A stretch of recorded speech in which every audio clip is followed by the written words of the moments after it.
नमस्कार, मैं अशरत त्रिपाठी शुक्ला हिंदी नोट्स के यूट्यूब चैनल पर आपका स्वागत करते हैं। लोक परीक्षा विधेयक 2024 का जो बिल है वह पेश हुआ है संसद में।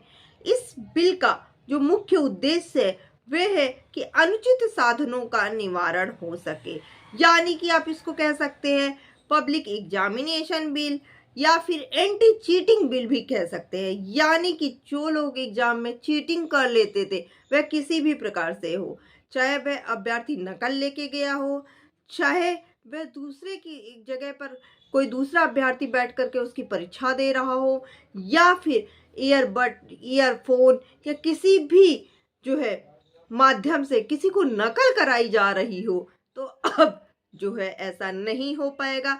अब इन नकल माफिया हैं उन पर नकेल लगाने के लिए गवर्नमेंट ने जो है ये लोक परीक्षा विधेयक जो है उसको पेश किया है।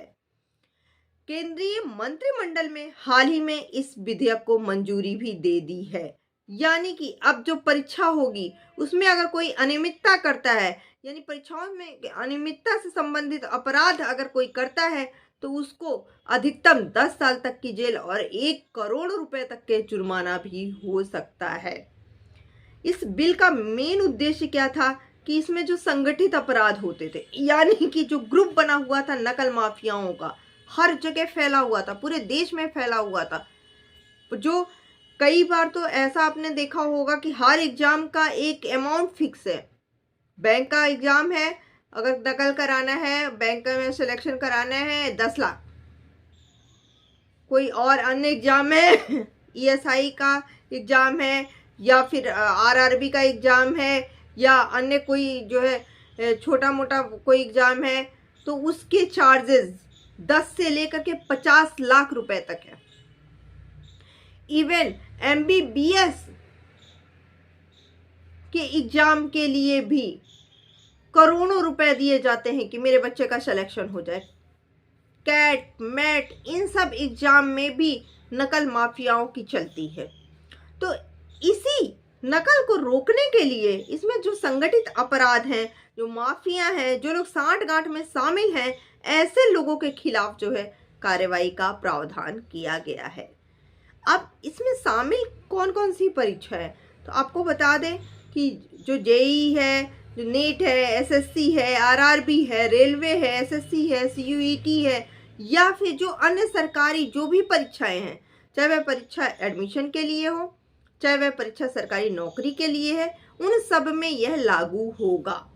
यानी सरकार की ओर से जो आयोजित एडमिशन और नौकरियों की जो भी परीक्षाएं हैं उन सब में इसको शामिल करने का प्रस्ताव किया गया है। इसके साथ ही साथ इस बिल में कई ऐसे सख्त प्रावधान किए गए हैं जिसका अगर कोई उल्लंघन करता है तो उसको 3 से लेकर के 5 साल तक की सजा और 10 लाख जुर्माने का प्रावधान है। यानी छोटी छोटी ऐसी बातें इस बिल में लिखी गई हैं।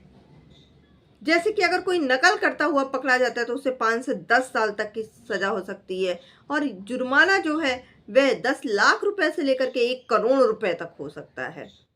अगर कोई संगठित अपराध से जुड़ा हुआ है, यानी कि कोई ग्रुप है, अगर वो नकल कराते हुए पकड़ा गया तो उसे 5 से 10 साल तक की सजा और 1 करोड़ रुपए तक का जुर्माना हो सकता है। यानी कि जो पेपर लीक होता है, आप अक्सर देखते हैं कि बच्चे दूर दूर जाते हैं, एग्जाम का सेंटर पड़ा हुआ है 300 किलोमीटर, 400 किलोमीटर, वो 2 दिन पहले जाकर के वहां बैठ जाते हैं। कई बार तो ऐसा होता है कि एग्जाम टाइम में होटल नहीं मिलते, रुकने की जगह नहीं मिलती है, स्टेशन पे भीड़ लगी रहती है बच्चों की कि हमारी परीक्षा है। और जब परीक्षा का टाइम होता है, या फिर कई बार तो ऐसा होता है कि परीक्षा देने के बाद में वह पेपर रद्द कर दिया जाता है। क्यों? क्योंकि भाई पेपर लीक हो गया।